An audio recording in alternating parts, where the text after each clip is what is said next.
जब कर्जा सर पे चढ़ जाता है, अब ये परेशान है, अब ये मुझे फोन करेगा, मेरा दोस्त है, मुझे कॉल करेगा।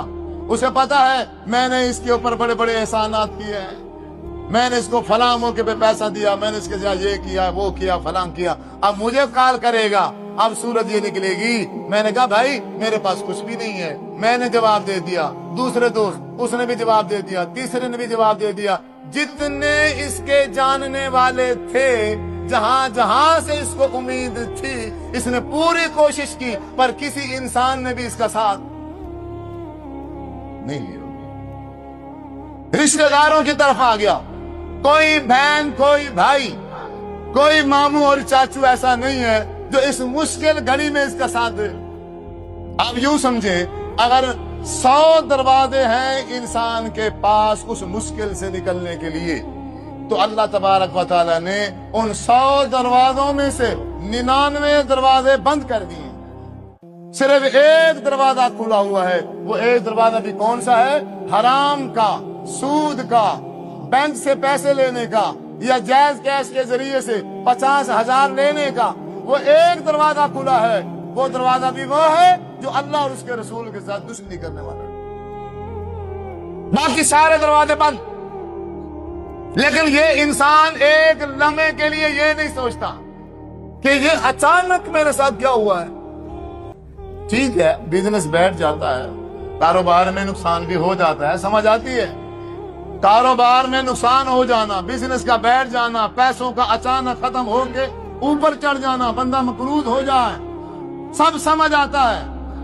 लेकिन ये बात समझ से बाहर है कि एक ही घड़ी में सारे जितने जानने वाले हैं सारे छोड़ जाएं, सारे रिश्तेदार दूर हो जाएं, और कोई बंदा भी साथ न दे।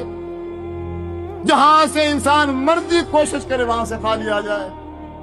ये क्या है? वो इंसान नहीं समझता कि ये सारा माहौल, ये सारी पोजीशन और सूरत हाल जो मेरे साथ बन गई है, ये किसने बनाई है?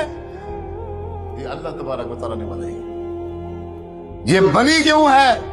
ये बनी क्यों है? फअखज़नाहुम बिलबासा।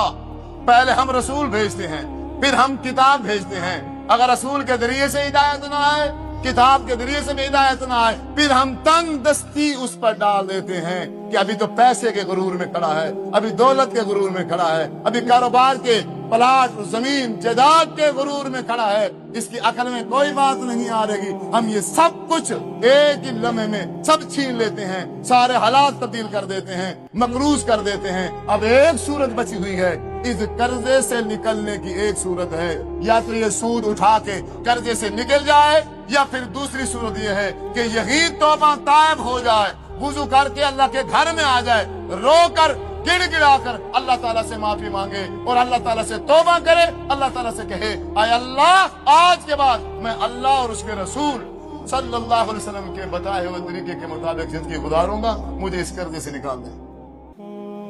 हजरत यूसुफ अलैहिस्सलाम के भाइयों ने अपने भाई को कुएं में डाला कि नहीं डाला? कुएं में अगर बच्चे को डाल दिया जाए, पानी के कुएं में बच्चा बचता है? यहां से बचने के भी कोई सबील है, कोई रास्ता है? लेकिन मालिक और खालिक ने बचाया ना। अगर एक औरत, फहाशा औरत, हजरत यूसुफ अलैहिस्सलाम को बुराई की दावत देकर अंदर कमरों में ले जाए और तमाम के दरवाजों को लाक लगा दे। अब हजरत यूसुफ अलैहिस्सलाम तन्हा खड़े हैं, बज़ाहिर इस गुनाह से बचने का कोई रास्ता नहीं है। लेकिन जब कहा क़ाल माअज़ल्लाह, मैं अल्लाह के पनाह चाहता हूँ, मैं अल्लाह तबारक व तआला का खौफ है मेरे दिल के अंदर, मैं ऐसी बुराई नहीं कर सकता, मैं अल्लाह और उसके रसूल को नाराज, मैं अल्लाह अपने खालिक और मालिक को नाराज नहीं कर सकता। तो अल्लाह तबारक व तआला ने वो ताले तोड़े कि नहीं तोड़े? अपने यूसुफ पैगंबर को बचाया कि नहीं बचाया? बचाया। और हजरत यूसुफ अलैहिस्सलाम ने खुद इस बात का इकरार किया कि कद मन्नल्लाहु अलैना इन्नहु मन यत्तक़ी व यस्बिर। मैंने सब्र किया और अल्लाह तबारक व तआला का तकवा और खौफ दिल में ले आया, जिसकी वजह से अल्लाह तबारक व तआला ने मुझे वहां से भी बचाया और वहां से भी बचाया। अल्लाह तबारक व तआला इंसान के ऊपर जो मुश्किल हालात ले आता है, तंग दस्ती के हालात आ जाते हैं, इंसान का सारा बिजनेस बैठ जाता है।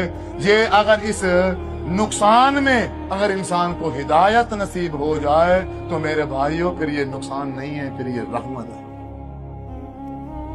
अगर इंसान इसमें अल्लाह की तरफ रुख कर ले तो फिर ये नुकसान नहीं है, फिर ये नुकसान नहीं है। अल्लाह तबारक व तआला का इंसान को हिदायत की तरफ लाने का ये तीसरा तरीका है।